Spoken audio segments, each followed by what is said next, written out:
Order! Order! You are an incorrigible delinquent at times. Behave yourself, man! I've got that feeling that a previously very strongly held position may be crumbling ever so slightly under the weight of changing evidence. Ooh, I know, it's so un-Brexity. 5 minutes after 10 is the time, and this story is a weird one. I think that it highlights all the stuff that I'm most concerned about at the moment, and which I regularly tell you I'm most concerned about. And I like that pithy phrase, as you know, footballification, the idea that you pick a side and that's all that matters. It doesn't matter what happens on the pitch. You will always be slavishly supporting your side, even if they are scything people down like Norman bites-your-leg Hunter, or whether they are scoring glorious goals like Diego Maradona dancing through the England defence. It doesn't matter. If you're on one side, you'll be shouting abuse at the genius, and if you're on another side, you'll be cheering support and furiously insisting he's not done anything wrong, while they practically pull out a chainsaw to stop opposition strikers from pushing through. And I do sometimes wonder whether I'm getting a bit carried away with that analysis. But here's the thing. A British ambassador sending confidential, you know, it makes me think of James Bond, For Your Eyes Only. It won't quite be that, For Your Eyes Only. A few people will have seen it. That's not the point. It is not meant for the perusal of anybody except its intended recipients. It seems to me that's the whole point of diplomacy over the centuries, is that you have an ambassador, you have a representative, historically in the court of a foreign power, but obviously in the context of America's more recent existence, in the kind of the court of the head of state, the president. I think ambassadors here are still called ambassadors to the Court of St. James, aren't they? And the idea is that they report back to their governments which are sometimes hostile. You know, we will have ambassadors in place in countries, in capital cities of countries that we don't have very warm relationships with. We had to chuck out some Russian diplomats, didn't we, after the attempted murder of Sergei Skripal? You know all this. I'm telling you stuff you know. So the role of the diplomat, the role of the ambassador, is to report back to and represent the interests of British government. And do you know, even with my obsession with tribalism and footballification, I think on Friday I would have said full stop at the end of that sentence. I genuinely do. The job of the British ambassador is to represent and report back to the British government, full stop. But no. We woke up this weekend to discover that actually even the sanctity, secrecy, confidentiality of an ambassadorial dispatch sent from Washington to London, even that falls under the flag of footballification. Because unless I'm very much mistaken,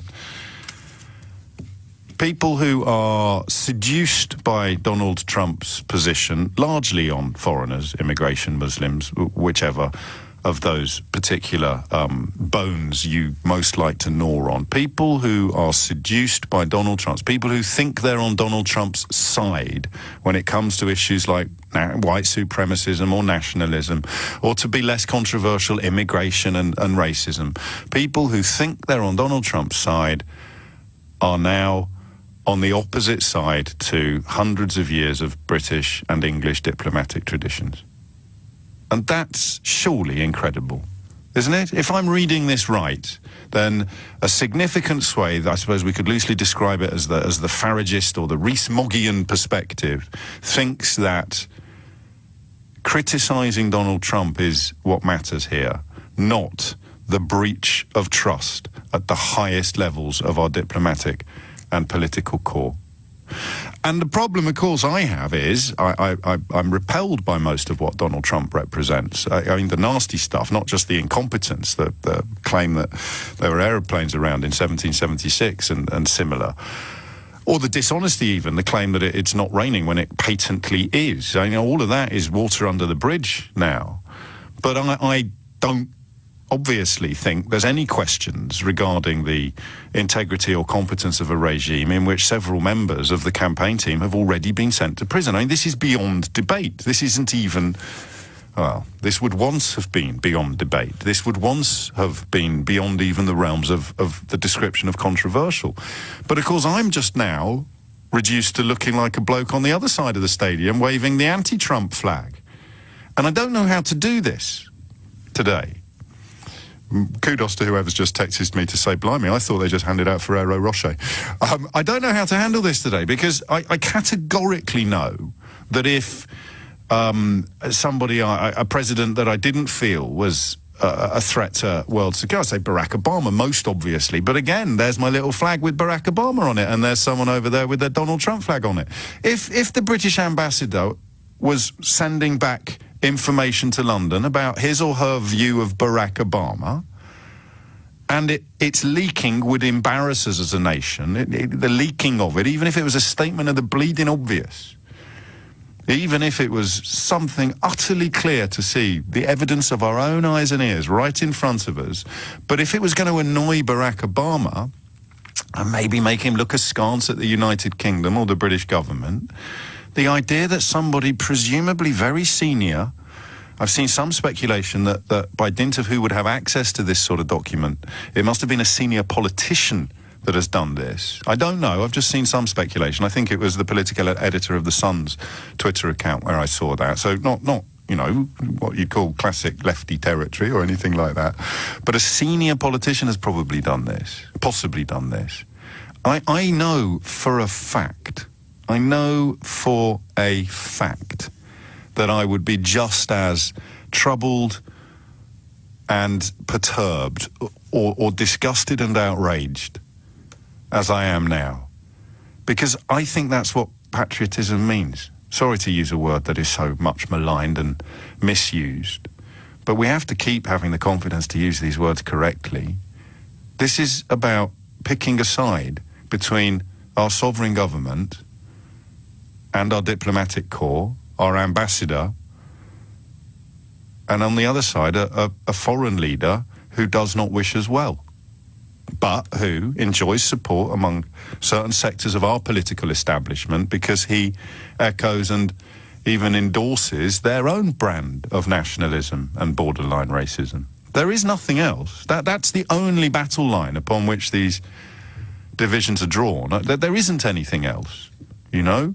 You can tell that by the fact that somebody like Sir Nicholas Soames describes it as, although, because he'd need to be a Brexiter, wouldn't he? So along those lines of Brexit and nationalism, white supremacism and racism, even the sanctity of the diplomatic bag, to coin a phrase, probably wrongly, has ceased to matter. What matters more, your blind devotion to the Trump Brexit axis, or your belief that the British ambassador's communications with the British government should be kept confidential at all costs and at all times? And look what we've become. Become a country that now will be having debates. I heard it on a different radio station this morning. Having debates, inviting Farage on to speak. A country so utterly debased by deception and delusion that we're now seeing even the leaking of confidential diplomatic information as another blowing of the whistle and another invitation to get our little flags out and start waving them. So discuss that, 0345 6060 973. But here's the really scary thing, fact fans. Here's the really scary thing. I don't know how you combat it, because until something happens that sees people that you are allied with on these issues, be they Brexit or white supremacism or nationalism, until somebody on this side of the argument does something wrong, and I can sit here and go, that's outrageous, that's so wrong, then we just look like members of the opposing team's crowd, don't we? You see, I care passionately about the rule of law, about the freedom of the media, about evidence-led policy making and indeed even journalism. I care passionately about all that, but I can't prove it. I vehemently despise racism, white supremacism, nationalism. I don't know why, because I'd benefit from it if it were to become more prevalent. It's just the way I'm built. It's the way I'm made. But until somebody on my side, unless that ambassador, unless the words published, no, but even then, if the words leaked over the weekend had said Donald Trump is really, really misjudged by all the people pointing out the problems with his regime, I think the guy's a dude. He's a don. I mean, he's a legend. And that had come out, and then I said, oh, that's awful. The battle lines would be drawn in exactly the same way, wouldn't they? Because all the people that like Brexit and white supremacism and nationalism, and indeed Nigel Farage, all of those people would be saying, ha-ha, this is brilliant, we love this ambassador. They wouldn't be bothered by the leak. So because the words chime with reality, in my view, because the words chime with the evidence and the white supremacist, nationalist, racist contingent don't like reality, and they increasingly try to shout down anybody pointing it out, you just look like you're waving a flag on the other side of the football stadium, don't you? Give me a call. Tell me if you can unravel that. I condemn the leak. I don't think anything else matters. I care not about the contents of the leak. So how have we ended up in a place where senior politicians are queuing up, essentially, to criticise the ambassador who has been the victim of an egregious, and yes, it's not a word I use very often, an egregious and treacherous action. It's madness, this now. Absolute madness. 0345 6060 973. Alternatively, of course, I've got my knickers in a twist over nothing, and you are here to pour cold water upon my fevered brow and tell me, calm down, dear, there's nothing to see here. For the umpteenth time this month alone, I find myself desperate to get inside the mind of other people, and by that today, and last week it's Conservative Party members who've spent their entire lives claiming to care about family values, about morality, integrity, honesty, all of those things, and yet are prepared to usher Boris Johnson into 10 Downing Street. I can understand parts of it, I can understand the pragmatism, but not the complete abandonment of moral compasses that seem to me, in all honesty, to be an integral part of people's makeup. And today it's the idea that patriots or patriotic people, people who care to, or claim to care about the national interest. And I'll even allow, for the purposes of today's conversation, I'll let it lie that these people, I'll pretend that I believe they think Brexit will be good for the national interest. We can even let that pass. But the idea that when a journalist gets hold of confidential communication from Her Majesty's ambassador to Washington, and it is damaging to our relations with America, even though the contents of the communications are no different from what pretty much every analyst, every informed observer, every author that's read Michael Wolff, crikey, make Kim Darroch sound like Peter and Jane if you were to read Michael Wolff, and he spoke to all of the key players, including Bannon. So there's nothing controversial there in that sense, but the leak embarrasses our government. How can anybody be anything other than disgusted by that? Answer: I've got a picture of Donald Trump and Brexit on my little flag, and I'm going to wave it today, regardless of what it says about the breakdown in our, well, it's sort of almost at a constitutional level, but not quite. 22 after 10. Hit the numbers now. You will get through. 0345 6060 973. Just tell me what you think explains how we've ended up here, where even on something as nationally significant as this, we're a country split in two, not according to what has happened, but according to which side we are on with regard to Donald Trump. Sarah is in Westminster. Sarah, what would you like to say? Oh, hi, James. Yeah, I think that maybe the issue is that the partisan populist movement has really appropriated the national interest. And I wonder whether that actually is... They always an do, evolution. don't they? I mean, that's the whole point, and that's why you need the demonisation of immigration and the sort of borderline white supremacism, the unapologetic nationalism. You have to claim this is good for the country without ever really defining what the country is. Even, of course, last week claiming that we'll split the country up to protect the country. That's what we've come to already.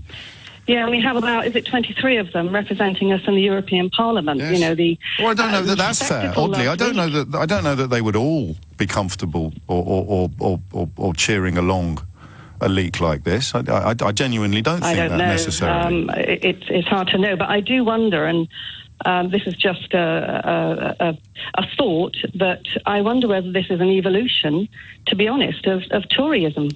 You know, because they have always positioned themselves as, a safe pair of hands operating in the national interest. But then you have Sir Nicholas Soames, and I always feel it's a little unfair to constantly cite his lineage, but Winston Churchill cast such a unique shadow in a positive sense. You see such a unique status in the context of British history and British politics that I think Soames just has to deal with it. But he's a conservative. He's an old school. He's a high church conservative, and he has described this as unforgivable treachery. And even on Friday, I think I would have expected everyone to agree. Yeah, well, I mean, he, I assume, represents a one-nation Toryism, you know, that goes back to a time when there was more consensus around the economy. Of course you're right. I've got a right bee in my bonnet today, because it's not even one-nation Toryism he represents. It's the sanctity, for want of a better word, of the diplomatic bag. That the national interest cannot be served by people, whether civil servants or politicians, leaking diplomatic communications between Her Majesty's ambassador and Her Majesty's government. And then you get people like Rees-Mogg sitting here, who usually can't shut up about Her Majesty this and Her Majesty that, wanging on about how the contents of the message are more important than the treasonable breach of trust. Well, it's incredible. Let's face it, it just gives them an opportunity to extol the virtues of a low-tax economy. So yes, that's true. Really, and he's used it to make that point, hasn't he? Yeah, I think you're right. The notion of a low tax economy being good for people who are not rich. 25 minutes after 10. Thank you, Sarah. I'm pleased with the question I've got, but you're welcome to come at it from a different angle. I mean, in a sense, I'm just saying this is astonishing, isn't it? Call me 0345 6060 973. But if we are to greet the leaking of confidential communication between ambassadors and governments with anything other than outrage, what happens next? Military secrets? I mean, what is the line at which people will stop and say, whoa, hang on, I'm not as spooked by Donald Trump and his coterie of criminals as perhaps other people are, but I'm British. And the British government, to me, will always demand more loyalty than the American government. You look at someone, you look at Rees-Mogg, I don't know, does he deserve this description? Who are they more loyal to? The current British government or the current... Look at Farage, there you go. Who is he more loyal to? The current British president, the current British Prime Minister, or the current American president? This is a man, of course, who, when the American president was Barack Obama, absolutely adamant that there'd be no question whatsoever about where our loyalties should lie. It's quite bizarre to watch, you know. Where are we going next? Weybridge or Nottingham? Let's go to Mark, who's in Nottingham. Mark, what would you like to say? Morning, James. Hello, man. To be honest, ambassadors have always done this. It's what their job is, to send obviously, or emails back to their country. There'd be very little point having them if they weren't sending information back to their home government on what was going on in the corridors of power in the country they'd been posted to. Exactly. So he's talking to Republicans and Democrats, industrialists and various people, and getting snippets of information that you don't normally get from different locations. So, just to inform our government about what's happening in America that they're not getting through normal channels. There's nothing there that they wouldn't be getting from, reading the Washington Post or Michael Wolff's book or the New York Times. There wasn't anything there that I saw that would constitute news in that sense. Exactly. And for for Farage and Mr. Mogg to basically have a go at the ambassador, it's the leaking of it to me that really is wrong. And the fact that the Daily Mail that likes to... Mail on Sunday, I think. Was it Mail on Sunday? Yeah. To wrap itself in the flag. To be honest, I think it's very unpatriotic what they've done. But I'm going to go out there and say it, you lean towards remaining in the European Union and you are not comfortable with Donald Trump's brand of populist politics. No, I'm a Tory, but I'm more of a Ken Clarke, Michael Heseltine. So how do you and me, who wouldn't normally be on the same, quotes, team, end quotes, how do you and I, you and I? Anyway, it doesn't matter. How do we... how do we not just fall into this, I think, almost unavoidable trap of sounding like we're just on the other side of the football stadium and we've got our flags with, rule of law, expertise and honesty on them, and they've got their flags with Donald Trump and Brexit and hope and believing and a side order of racism, but not for everybody. How do we avoid looking like we're just sitting on two sides of a stadium cheering and booing according to who we support rather than what's happening on the pitch? This is my big question for 2019, probably 2020 and every year until I shuffle off this mortal coil, Mark. It's like saying that you support the person who talks your talk. You'll support them because you support their views. On this occasion, I think to be honest, I think it's a little bit of a non-story from the point of view ambassador sends information back to government. Yes, but in the context of... he's only there for a few more months, so even if there were designs upon his job or whatever it may be, the journalist who did it is the same journalist that works for Lord Ashcroft and very close to UKIP and the Brexit Party. I don't even know that there is necessarily a conspiratorial subtext to this story. But how do we avoid just falling into the game that they are desperate to play? Because by playing this game, you avoid scrutiny, you avoid accountability, and you avoid evidence. You just set your attack dogs, in this case, on Her Majesty's ambassador to America. Yes, but he's a Brexit. He's a Remainer. I don't know that. I presume he's a Remainer, but everybody close to the knowledge, or almost everybody, the government's own impact. This is the thing that's getting really surreal, isn't it? This idea that you silence them. What did Raab say this weekend? Farmers were warning that I read that we might actually have to slaughter a significant proportion of our sheep flock. I'm telling you, might. Unless something changes or unless events move on. And Dominic Raab has suggested that we need a can-do attitude to avoid these sort of problems.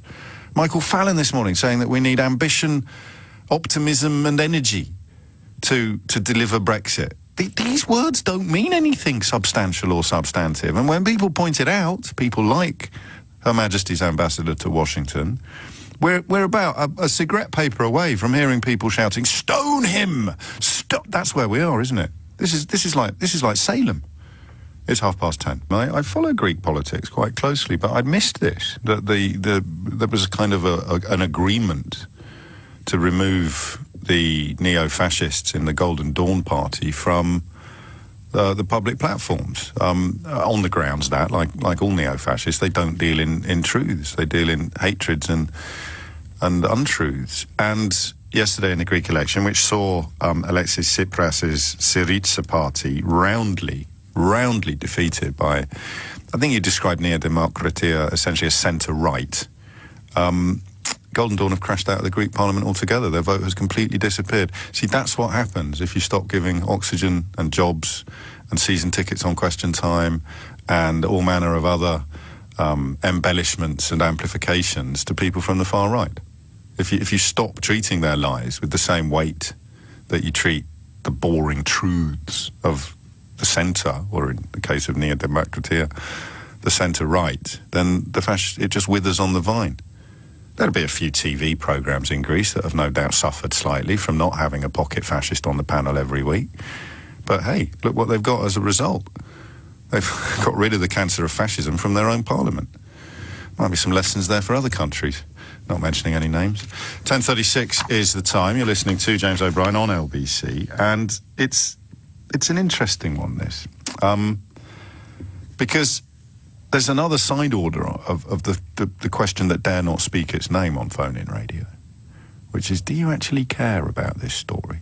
My sense in the office this morning, oddly, was that, because we do this stuff for a living, we care, but over the weekend nobody else did. It wasn't a story that actually had the beacons being lit upon the metaphorical hillsides, was it? It was very, very, very, very meaty fare for the political talk shows and the columnists and what have you. But I don't know if your average punter on the proverbial Clapham omnibus is that fussed about the leaking of a message that the ambassador sent to the government. I think you should care. I really think you should care, but not because of what it contains, not because of the content of the story, because of the context. And the context is now, as we saw under Paul Dacre's editorship of the Daily Mail, it's not very hard for very, very right-wing people to cast judges as enemies of the people, to cast elected politicians as saboteurs who must be crushed, to cast academic independence, universities, academic independence as somehow something that must be squashed and sat on. So we know that. Now, if you are signed up to Brexit, and I don't think everyone who signed up to Brexit is a Donald Trump fan, but there's certainly not as many voices as there were a couple of years ago saying, I want Brexit, but I'm disgusted by everything Donald Trump represents. They seem to have either shifted position slightly or just gone quiet, either because they don't want Brexit anymore or because they've softened their attitude to Trump's toxicity. You look at that and you just think it doesn't matter.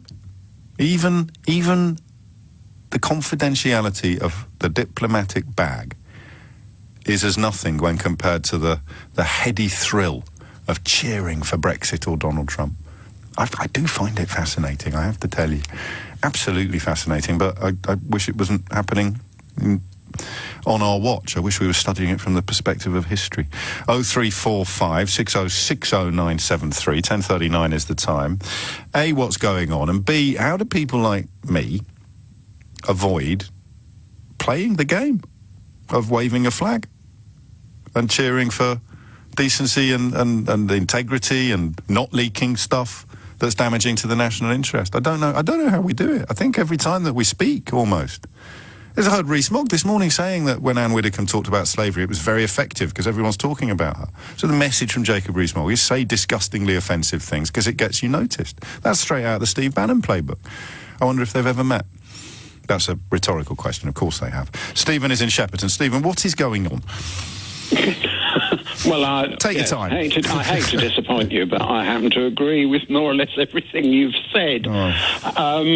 But you can't not agree with what I've said. What you can't do, I think, is admit publicly that you are more comfortable cheering for a white supremacist American president than you are defending the diplomatic traditions of your own country. People aren't ready to say that publicly yet. They're close. I think what you've got here is essentially the kind of the far right end of an argument that started back in the days of Mrs. Thatcher. Go on.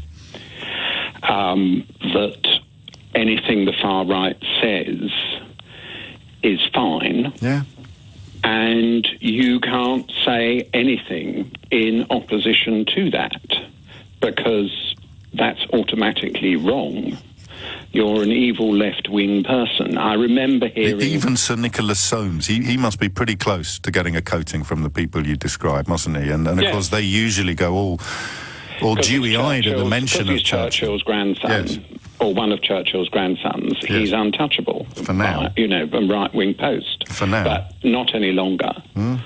No.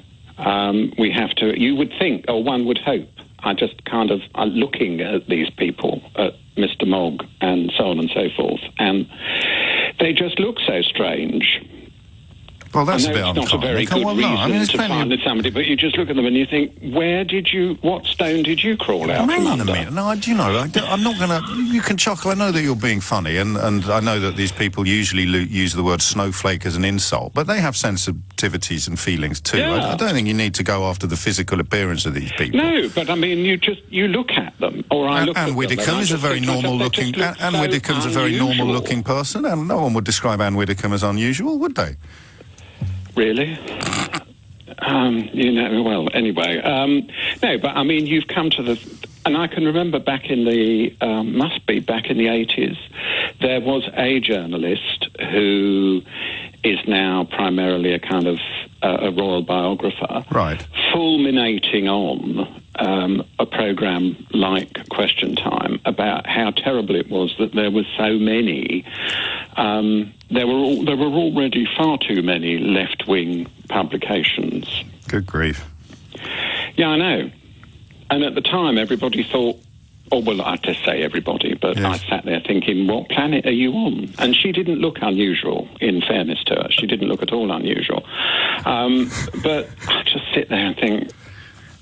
I understand what you're alluding to. How does anybody actually begin to justify doing what they've done with the ambassador's private communication and prioritising a foreign power, and I'm not someone who thinks that the word foreign is automatically a pejorative, far from it, but prioritising a foreign power, offering more support for a foreign leader than for your own Prime Minister. There's a word for that, right? And it begins with T. Yes, oh, quite. It's quite bizarre. I sometimes say these things out loud, and I wait for the alarm. And I mean, it all really boils down to some totally... It's so far from any sort of observable reality. And that's why they're now getting very cross with people describing reality, and the next stage is, of course, to silence them. They've tried to do it through insults, calling it condescending, or they think you're all racists, or Dominic Raab talking about me a while ago. That went well for him. And that hasn't worked, so now they're actually trying to get them out of their jobs. You know, this is clearly designed to undermine Kim Darroch, our ambassador to Washington, and beyond that, make sure he's replaced by someone that doesn't tell the truth about Donald Trump. Make sure he's replaced by someone who is like a member of Donald Trump's inner circle and complicit in the con and the grift. It's quite incredible, and if it wasn't for George Orwell, we'd all be taken by surprise. Stephen, thank you. I stress again, I'm not entirely comfortable with taking the mickey out of how people look, but equally, you could let me think of someone who's politically... Rory Stewart, I like him. He looks quite weird too. So there we go. And someone from the Labour Party who's the strangest looking person in the Labour Party. Andrew Adonis points out himself that he is possibly the second most misnamed politician in modern Britain. Go on, have a guess who the... Yeah? Come on. Andrew Adonis is the worst possible example of what I think is called nominative determinism. Who's the winner on this one? I'll tell you after this. Why is everyone sending me James Cleverly? Oh, yes, I see. The old hook and tease. Yeah, well done. 10:48 is the time. You are listening to James O'Brien on LBC. I'll throw in one more question for the last 10 minutes of this conversation, which is, why do these people hate Britain so much? Undermining, attacking a British diplomat to curry favour with a foreign leader. Any historians among us, can you think of another example of a prominent British politician? I know he's not in the British Parliament, but Farage is, of course, in the European Parliament, attacking Her Majesty's ambassador to curry favour with a foreign leader. Can you think of any other examples from history of that? And I mean, you know, actual politicians, as opposed to propagandists in the pay of foreign powers. So you can't use Lord Haw-Haw, William Joyce, or anyone like that. A British politician attacking British diplomats to curry favour with foreign leaders. I suppose George Galloway, possibly, in his criticisms of previous governments, would possibly fall into that category, but I don't think that's entirely fair, because it was more about objecting to the Iraq war for whatever reasons. Can you think... it's a genuine question, that, not rhetorical. You can ring in with it if you want, but I'd be happy to take a tweet to @Mr James OB, or, of course, a text to 84850. A British politician, especially a prominent British politician with a season ticket for the state broadcaster, using his position to attack a British diplomat in order to curry favour with a foreign leader. And you don't even need to cite a foreign leader whose campaign team has seen several members jailed. Just it could be a foreign leader who doesn't stand accused of multiple rapes and sex offences. Can you think of a point in recent-ish, I'll give you 200 years of British history, and a politician has sought to curry favour with a foreign leader by attacking British diplomats? 0345 6060 973. I'll give you the money myself, if you can come up with someone. My history's not good enough. I mean, 200 years. What about, I suppose, Spanish, The Catholic, you'd have to go back to the Reformation, wouldn't you? When the Catholic and the Protestant factions at court would be, in the case of the Catholics, in a Protestant monarchy, they'd be in bed with Spaniards. They'd be conspiring with the Spanish government to somehow overthrow our Protestant queen. Do you think? I don't know. I'm speculating, but it's a fascinating question. It's a beautiful illustration of how low we've been brought, isn't it? Name a prominent British politician who would attack a British diplomat to curry favour with a foreign leader. Apart from Nigel Farage, of course, who's doing it today. 0345 6060 973. Ross is in Bromley. Ross, what would you like to say? Good morning, James. I can't really answer that question that you've just... I don't think anyone can, Ross, but I've got 10 minutes to be disproved. Right. Well, what I have called in to say is that the United Kingdom should really be aware of its own status in the world, and should really, and as an American who's lived in the United Kingdom for several years, I'm British and American, so I don't really particularly have a dog in this fight. I don't consider myself to be particularly patriotic or anything like that. But the UK is essentially a vassal state of the UK in terms of its political and economic and military power. So it's a vassal state. The UK is a vassal state of the UK? Of the US. The United States. Oh, sorry, you misspoke. That's all. Yeah. Do you think so? I don't like this language, vassal state and slaves and oppression. But did you think? I didn't say. No, I know you. I didn't say slave. No, but I think Rees-Mogg earlier said that vassal and slave are very similar words, and he's kind of right. But I don't think we are a vassal state of America. We're not the heavy hitters that we used to be. Most people, I mean, Rees-Mogg and his friends claim that we're a vassal state of the European Union. I think we're just a major world power, but not as major as we used to be. And economically, we're probably stronger than we are militarily. Okay, you can believe that, but we have a huge amount of debt. We have very little power in terms of the actual changes of the economic sort of like waves, if you will, of the world. I don't think I disagree with you, but I'm bridling in a patriotic fashion at your analysis, Ross. Partly because you're American. I know you've got a foot in both camps, but you're saying Britain is a much smaller player than you realise, and I'm going, I know he's right, but I don't like it. I'm going to stop. Well, look, okay. So let's just. So I'll give you the point that I'll give you the point that maybe the UK has more power or more influence than it actually believes that it thinks that it does, or it does actually have it. But don't you think it should be sort of we should incorporate better language when we're talking about Trump and the administration and things like that? You referred to him as sort of a coterie of criminals that surround him or something like that. Yeah, but that's just a fact. The guy who's he's an egomaniac. Like, you don't want to be alienating him. He's had two campaign managers. Well, this is a fascinating position, and it's one that I encounter quite a lot. You think we should stop telling the truth for fear of offending the man whose campaign manager is in jail? Yes. Yeah, I see view. I think that's a view, but you know where that leads. Orwell nailed it. Oh. Didn't he? When he said the party ordered you to ignore the evidence of your own eyes and ears. It was the party's final, most terrible command. And here you are on national radio. If you're really that worried about Trump being this Orwellian figure, then you're obviously undercutting your own argument, because people like you. But you just literally told me to stop telling the truth. No, James. People like you will also say that people Trump like me. Know what he's doing. People like me. Yeah, people like you. Yeah, people who tell the truth. Mate, you can't rewind it. You can't undo it. You're on national radio saying you should stop telling the truth for fear of offending a man who has publicly confessed to sex crime. I think I'm telling the truth. So, I mean, just pick your poison, I suppose. Is Paul Manafort in jail or not? Yeah, he's in jail, yeah. I can't believe you just said that on the radio. You should be really careful about what you say. You might upset Donald Trump. You're laughing at yourself. And I suspect you're not bright enough to realise. Probably not, no. But anyway, no. 10:54 is the time, and there it is, in a nutshell. Don't say that he's surrounded by a coterie of criminals. Don't say that. Don't say that. It's not fair. You might offend him. You're a vassal state of the United States. You need to know your place. Is this dude in jail? Well, yes. That's why. I'm not exaggerating when I say that it's an assault upon observable reality now. Brexit and Trump combined survive and persist precisely because people are now saying, don't look at the facts. Ignore the evidence of your own eyes and ears. Trump himself has stood up in public and done exactly what Ross wants me to do. And say, don't believe your eyes, believe what I tell you. And there you have someone relatively sensible sounding, actually endorsing the idea that we shouldn't tell the truth anymore because it might upset the American president.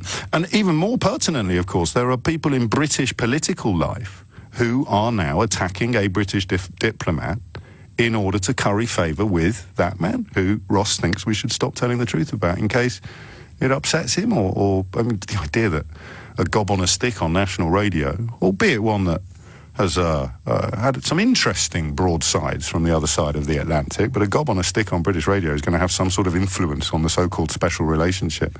It's probably the biggest marker yet of just how mad everything has become.